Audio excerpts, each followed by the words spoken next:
রাজস্থান কি কোয়ালিফাই করতে পারবে? রাজস্থান কি পারবে মুম্বাইকে মুম্বাইয়ের মাটিতে হারাইতে? যদি তারা হারাইতে পারে, সামনে বলেন পিছনে বলেন কোনো ধরনের হিসাব নিকাশ নাই, কোনো ধরনের রান রেটের প্যারা নাই, তখন কিন্তু পাঞ্জাবের স্বপ্ন শেষ হয়ে যাবে, তখন কিন্তু কলকাতার স্বপ্ন শেষ হয়ে যাবে, তখন কিন্তু সানরাইজ হায়দ্রাবাদের সাথে এলিমিনেটর ম্যাচটা কিন্তু রাজস্থানে খেলতে পারবে। এখন প্রতিপক্ষ কিন্তু মুম্বাই, খেলা কিন্তু আবার মুম্বাইয়ের মাটিতে। টস এখানে কোন ধরনের ভূমিকা পালন করতে পারে? যারা টস জয়লাভ করবে তারা কি ব্যাটিং এর সিদ্ধান্ত নেবে নাকি ফিল্ডিং এর সিদ্ধান্ত নেবে? কারণটা কি, মুম্বাইয়ের মাটিতে আগে ব্যাট করে আপনি 210-220 রান নিতেও পারবেন, এমনকি পরে ব্যাট করেও ওই রানটা কিন্তু চেস করা যাচ্ছে। সুতরাং বুঝতেই পারতেছেন এটা কিন্তু একটা চিন্তার বিষয় হইতে পারে। যারা আগে ব্যাটিং করবে তাদের মাথায় একটা চিন্তা থাকবে যে আমাদেরকে এত রান করতেই হবে, কারণটা কি এই পিচে রান নেওয়া সম্ভব। এখন দলের মাঝখানে কোন ধরনের পরিবর্তন হতে পারে, বিশেষ করে রাজস্থান দলে, কারণ কি তাদের জন্য বাচ্চা মারার লড়াই, যেটা মুম্বাইয়ের জন্য এতটা বিষয় না। তবে মুম্বাই কিন্তু এই ম্যাচটাকে হালকাভাবে নেবে না, এটার পিছনে কারণ কি, যেহেতু ঘরের মাটিতে এটা তাদের এবছরের জন্য লাস্ট ম্যাচ, তারা কিন্তু তাদের দর্শকদের জন্য কিছু অর্জন করতে চাইবে। এখন যদি খেলার প্রসঙ্গে আসেন, এর আগে দয়া করে আমার চ্যানেলটাকে লাইক করবেন, সাবস্ক্রাইব করবেন। আপনাদের ভালোবাসা এমনকি সহযোগিতা ছাড়া কিন্তু আমি কিন্তু আমার চ্যানেলটাকে সামনে এগিয়ে নিতে পারবো না। এখন যদি আপনি একটু মুম্বাই দলটা দেখে দেখেন, মুম্বাই ইদানিংকালে কোন ধরনের ক্রিকেট খেলতে পারতেছে ভাই। মুম্বাই এবছর যে ধরনের বাজে ক্রিকেট খেলছে, একদম বলার বাইরে ভাই।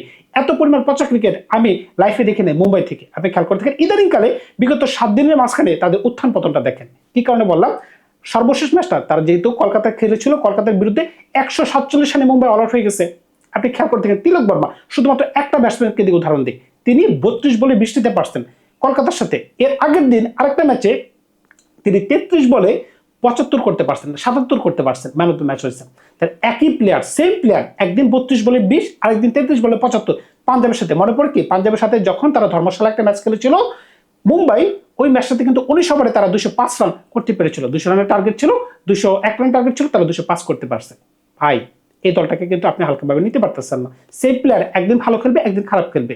আপনি অন্যদিকে যদি রাজস্থান দলটাকে দেখেন, রাজস্থান কিন্তু পরে ব্যাট করে একদিন ভালোই করতে পারে, অন্যদিন খারাপ করতে পারে। এখানে কিন্তু আমি বলতে চাই বোলিংটা কিন্তু খুবই গুরুত্বপূর্ণ। আপনি যদি খেয়াল করে দেখেন, তারা কিন্তু গুজরাটের সাথে একটা ম্যাচ আসছে। কি কারণে, গুজরাট যখন আগে ব্যাট করে 229 নিতে পেরেছিল, ওই ম্যাচটাতে কিন্তু তারা 77 রানে ম্যাচ হারছে। কি কারণে, আমি কিন্তু অবশ্যই বলবো গুজরাটের বোলিং ভালো, যেখানে মোহাম্মদ সিরাজ, প্রসিদ্ধ কৃষ্ণা, রাবাডা, তারপর রশিদ খান, জ্যাসন হোল্ডার, তাদের মতো বলার রয়েছে, তারা কিন্তু যে কোনো সময় যে কোনো ব্যাটিং লাইন আপকে ধরাশায়িত করতে পারে। অন্যদিকে যখনই আপনি লখনৌ সুপার জায়ান্টসের বিপক্ষে খেললেন, আমি কিন্তু রাজস্থানের কথা বলতেছি, লখনৌ সুপার জায়ান্ট যখন আগে ব্যাটিং করে 220 রানের টার্গেট দিল, আপনার কিন্তু ইজিলি 19তম ওভারে ওই খেলাটাকে চেস ডাউন করতে পারছেন। কি কারণে করতে পারছেন, উপর থেকে ভুবনেশ্বর বংশী, ধ্রুব জুরেল, এমনকি জাসওয়াল কিন্তু ভালো খেলতে পারছেন।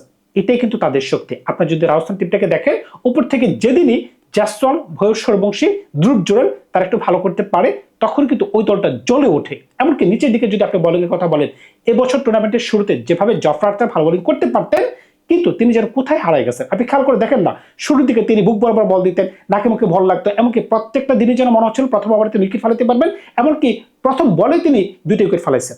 প্রথম ওভারে মনে হচ্ছে 3 থেকে 4 রান দিন তিনি উইকেট ফেলাইতে পারছেন। তার যে পার্টনার ছিল, ক্রাইম পার্টনার কারো বললাম, আপনি খেয়াল করে দেখেন নন্দি বার্গার, তার বলেও কিন্তু দুর্দান্ত পেস আছে, 145, 150 এই গতিতে তিনিও বল করতে পারতেন। যখন দুই প্রান্ত থেকে এই ধরনের বল করা হতো না, বিপক্ষ দল কিন্তু মানে ভয় পেয়ে যেত। আপনি খেয়াল করে দেখেন টুর্নামেন্টের প্রথম 4টা ম্যাচ কিন্তু এই রাজস্থান যেই গতিতে জলা করতে পারছে, এরপরে তারা কিন্তু হারাই গেছে, তারা কিন্তু একবারে হারাই গেছে। সুতরাং বুঝতেই পারতেছেন আজকে কিন্তু বাঁচা মারার লড়াই। এখন যদি রাজস্থানের বোলিংটা একটু খেয়াল করে দেখেন, রাজস্থানের বোলিং কিন্তু খারাপ না ভাই। যদি আপনি জফরা আর্চার, আপনি নন্দী বার্গার, এই দুজনকে খেলান, সেই সাথে ব্রিজেশ শর্মা, উপরে আছে রবীন্দ্র জাদেজা, 4 জন, তুষার দেশপান্ডে। এখন আজকে যদি ধানুষ রানাকে খেলানো হয়, তাহলে হয়তো বা তিনিও বল করতে পারেন। মুম্বাইয়ের মাটিতে কিন্তু এই ধরনের স্লো বলার কিন্তু কাজে লাগে।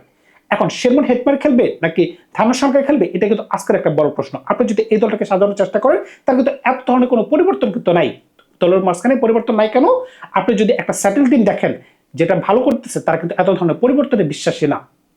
এখন উপরে জাসওয়াল, ভুবনেশ্বর বংশী, ধ্রুব জুরেল, রায়ান পরাগ, 5 নম্বরে শেরমন হেটমায়ার, 6 নম্বরে আমি ডেভন ফেরেরা। এখন 5 নম্বরে যদি শেরমন হেটমায়ারকে আপনি খেলাতে না চান, তাহলে কিন্তু অবশ্যই ধানুষ রানাকে খেলাতে পারতেছেন। তিনি কিন্তু ব্যাটও করতে পারবেন, বল করতে পারবেন, এটা একটা বাড়তে সুবিধা হতে পারে। 7 নম্বরে আপনাদের প্রিমিয়াম বামাতি বলার, এমনকি বামাতি ব্যাটসম্যান রবীন্দ্র জাদেজা। 7 নম্বর যদি হয়ে যায়, 8 নম্বরে শুভম দুবে, তিনি কিন্তু ভালো ব্যাটিং করতে পারতেছেন। তিনি যখনই দলের সাথে যুক্ত হয়ে গেছেন, এই দলের ব্যাটিং লাইন আপটা একটু মজবুত হয়ে গেছে।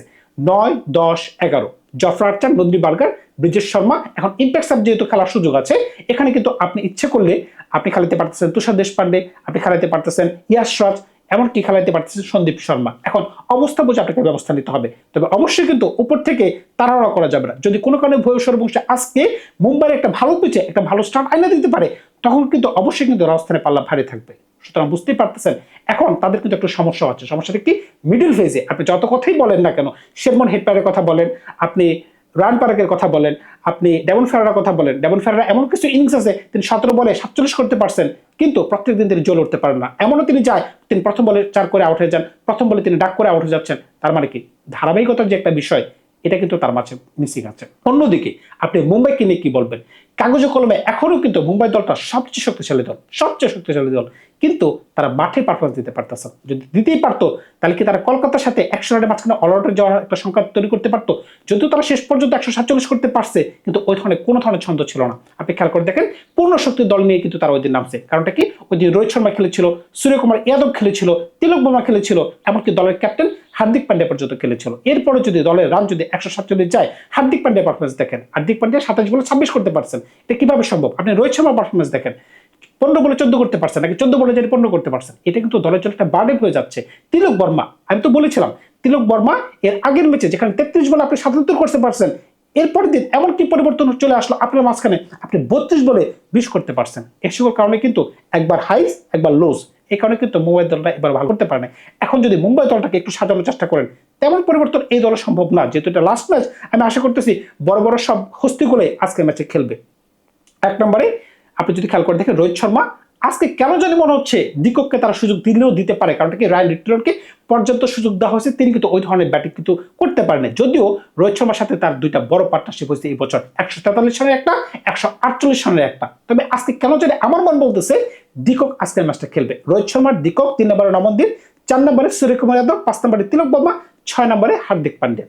সুন্দর ব্যাটিং লাইন আপ কিন্তু ভাই, এমনকি ভয়ঙ্কর ব্যাটিং লাইন আপ। 7 নম্বরে উইল জ্যাক্স। আপনি যদি মনে করেন যে না উইল জ্যাক্স ভালো করতে পারতেছে না, তাহলে কিন্তু আপনি ইচ্ছে করলেই কিন্তু শেরফুল রাদারফোর্ডকে খেলাতে পারতেছেন। তবে আমার কাছে কেন জানি মনে হচ্ছে উইল জ্যাক্সই খেলবে, কারণ কি তিনি আবার 1-2 বোলিংও করতে পারেন যদি বিপক্ষ দল একটু চাপে থাকে।